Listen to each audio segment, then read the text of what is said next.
Assalamualaikum, perkenalkan saya Catherine Nila Mutiara dari Pendidikan Akuntansi Fakultas Ekonomi Universitas Negeri Jakarta. Kali ini saya ingin membahas mengenai mata pelajaran akuntansi perbankan syariah pada bab akuntansi murabahah. Sebelum kita memulai materi kali ini, jangan lupa untuk like, komen, dan subscribe. Yang pertama, ada pengertian murabahah. Pengertian murabahah menurut bahasa adalah keuntungan, sedangkan pengertian murabahah menurut istilah adalah jual beli dengan harga pokok ditambah dengan margin keuntungan. Jadi, murabahah adalah akad jual beli dengan dasarnya informasi dari pihak penjual atas barang tertentu, di mana penjual ini menyebutkan secara jelas barang yang diperjualbelikan, termasuk harga pembelian barang kepada pembeli, dan disyaratkan juga atas margin keuntungan dalam jumlah tertentu. Berikut beberapa pengertian murabahah. Yang pertama, menurut Fatwa DSN nomor 4 tahun 2000 yang menyatakan bahwa murabahah yaitu menjual suatu barang dengan menegaskan harga belinya kepada pembeli dan pembeli membayarnya dengan harga yang lebih sebagai margin keuntungan atau laba. Yang kedua, menurut PSAK nomor 102 paragraf 5 menyatakan murabahah adalah akad jual beli barang dengan harga jual sebesar biaya perolehan ditambah keuntungan yang telah disepakati, dan penjual ini harus mengungkapkan biaya perolehan barang kepada pembeli. Dan yang ketiga, menurut Kamus Istilah Keuangan dan Perbankan Syariah yang diterbitkan oleh Direktorat Perbankan Syariah Bank Indonesia, murabahah merupakan jual beli barang dengan menyebutkan harga asal ditambah keuntungan yang telah disepakati. Yang kedua, kita akan membahas mengenai jenis-jenis murabahah. Yang pertama, murabahah dengan pesanan, yaitu penjual melakukan pembelian barang setelah adanya pesanan dari pembeli. Pembayarannya ini bersifat mengikat, namun tidak memaksa pembeli untuk membeli barang pesanannya. Yang kedua, murabahah tanpa pesanan, yaitu proses penggandaan barang dilakukan sebelum transaksi jual beli murabahah dilakukan. Nah, murabahah tanpa pesanan ini bersifat tidak mengikat, di mana pembeli langsung membeli barang dagangan yang telah tersedia untuk dijual. Ketiga, dasar hukum transaksi murabahah. Yang pertama, dalam Al-Quran, surat Al-Baqarah ayat 275, yang artinya bahwa Allah telah menghalalkan jual beli dan mengharamkan riba. Yang selanjutnya dalam surat An-Nisa ayat 29, artinya janganlah kamu memakan harta sesamamu dengan jalan yang batil, kecuali perdagangan atas dasar suka sama suka.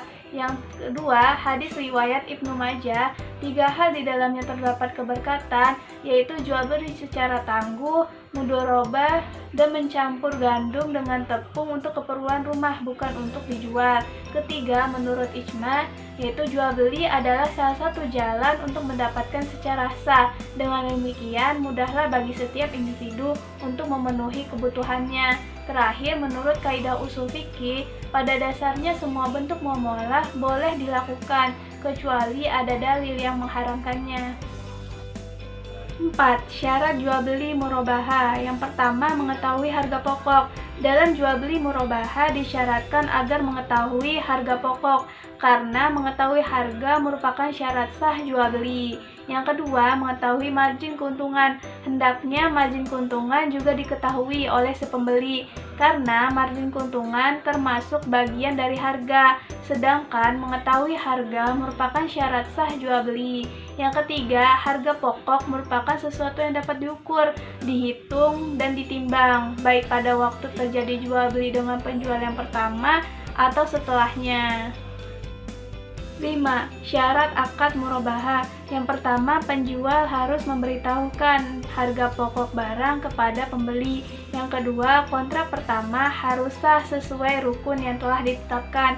Yang ketiga, kontrak harus bebas dari riba. Yang keempat, penjual harus menjelaskan secara detail barang yang dijual, seperti kerusakan atau kecacatan barang. Yang terakhir, penjual harus menjelaskan secara detail berkaitan dengan pembelian, seperti pembayaran secara tunai atau ditangguhkan atau tenor pembayaran yang dilakukan. 6. Ketentuan murabahah. Yang pertama, adanya pelaku yang meliputi penjual dan pembeli. Penjual merupakan lembaga keuangan syariah dan pembeli adalah nasabah. Yang kedua, adanya objek jual beli, barang yang diperbolehkan secara syariah, yaitu barang yang jelas dari segi sifat, jumlah, dan jenisnya, dan juga barangnya harus halal dan memberikan manfaat untuk dijual. Yang ketiga, terjadinya kontrak atau ijab kabul antara penjual dan pembeli. Yang keempat, munculnya harga barang yang disebutkan secara jelas, jumlah, dan satuan. 7. Mekanisme umum transaksi murabahah. Yang pertama, terjadi negosiasi jual beli barang antara lembaga keuangan syariah dengan nasabah. Yang kedua, lembaga keuangan syariah menyerahkan barang kepada nasabah sesuai dengan permintaan dari nasabah. Yang ketiga, nasabah melakukan pembayaran sesuai dengan kesepakatan, yaitu secara tunai atau ditangguhkan. Selanjutnya, mekanisme transaksi murabahah pada perbankan syariah. Yang pertama, terjadi negosiasi dan persyaratan antara nasabah dan bank syariah. Yang kedua, bank syariah membeli barang secara tunai kepada supplier. Yang ketiga, terjadi akad murabahah antara nasabah dan perbankan syariah. Yang keempat, supplier mengirimkan barang sesuai dengan permintaan nasabah. Yang kelima, nasabah membayar secara cicilan kepada bank syariah.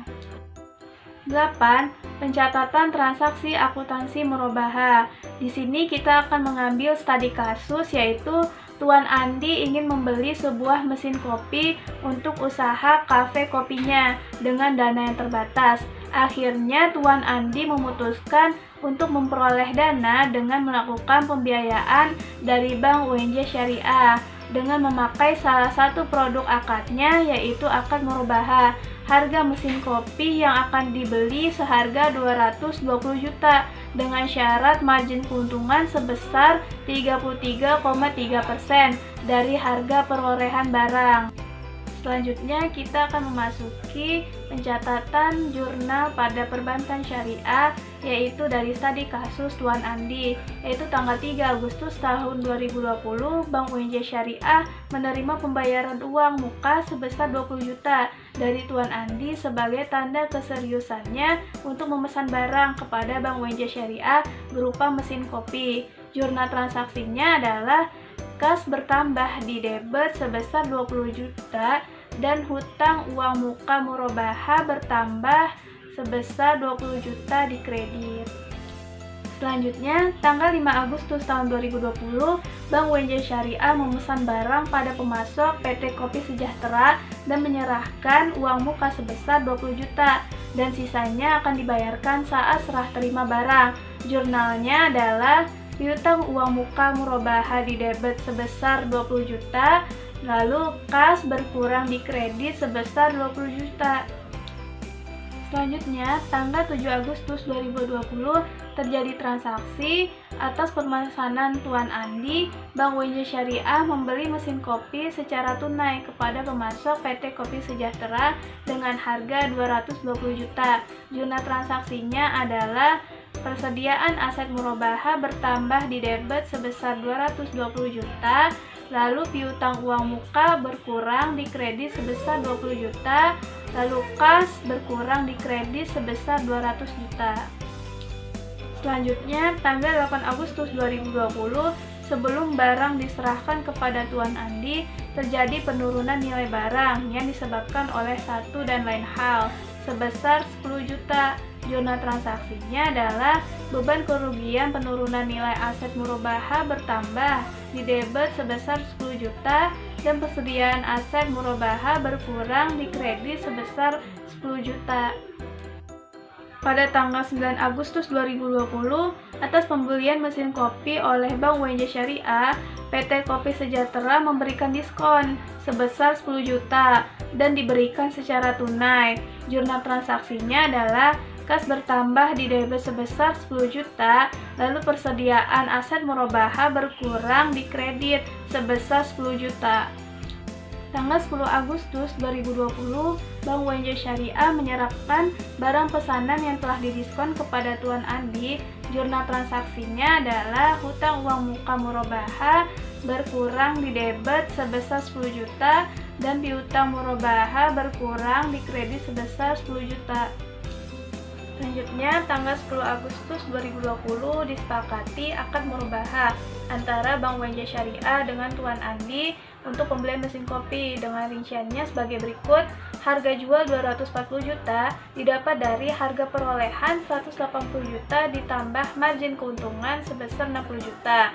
Selanjutnya, harga perolehan 180 juta didapat dari harga mesin kopi 220 juta dikurangi 20 juta dari uang muka yang dibayarkan oleh Tuan Andi, dikurangi 10 juta dari penurunan nilai barang, dikurangi 10 juta dari diskon barang yang dibeli pada pemasok PT Kopi Sejahtera. Selanjutnya, margin keuntungan 60 juta didapat dari keuntungan margin yang disepakati 3,3% dikali 180 juta, lalu dikeluarkan mendapatkan 60 juta sebagai margin keuntungan. Lalu jangka waktu yang telah disepakati 12 bulan, yaitu 1 tahun. Lalu metode pembayarannya dilakukan secara angsuran. Lalu ada biaya administrasi sebesar 3 juta. Jurnal transaksinya adalah piutang murobaha bertambah di debit sebesar 240 juta, margin murobaha yang ditangguhkan di kredit 60 juta, lalu persediaan murobaha di kredit 180 juta, kas bertambah di debit sebesar 3 juta, lalu pendapatan administrasi murobaha bertambah di kredit sebesar 3 juta. Berikut angsuran bulanan yang harus dibayarkan Tuan Andi, yaitu harga pokok yang harus dibayarkan 180 juta, margin keuntungan yang harus dibayarkan sebesar 60 juta. Jadi per bulan Tuan Andi harus membayar total angsuran sebesar 20 juta, yaitu 15 juta untuk membayar harga pokok dan 5 juta untuk membayar margin keuntungan. Jadi Tuan Andi harus membayar total angsuran per bulannya 20 juta selama 12 bulan. Selanjutnya terjadi transaksi tanggal 10 September 2020, Tuan Andi membayar angsuran bulanan kepada Bank WNJ Syariah. Jurnal transaksinya adalah kas bertambah 20 juta di debit, piutang murobaha berkurang di kredit sebesar 20 juta, margin murobaha yang ditangguhkan di debit 5 juta, pendapatan margin murobaha di kredit sebesar 5 juta. Lalu tanggal 16 Desember 2020, atas kelalaian pembayaran angsuran oleh Tuan Andi, Bank WNJ Syariah mengenakan denda sebesar 150.000 dan Tuan Andi langsung membayar denda secara tunai. Jurnal transaksinya adalah kas bertambah di debit sebesar 150.000, titipan dana kebajikan denda murobaha di kredit sebesar 150.000. Selanjutnya terjadi transaksi tanggal 10 Juni 2021, Tuan Andi melakukan pelunasan murobaha lebih cepat dari jadwal jatuh tempo yang seharusnya. Sampai bulan Juli, sisa piutang murobaha Tuan Andi adalah sebesar 40 juta, yaitu uang pokok sebesar 30 juta dan margin sebesar 10 juta. Atas pelunasan tersebut, Bank WNJ Syariah memberikan potongan margin murobaha sebesar 5 juta.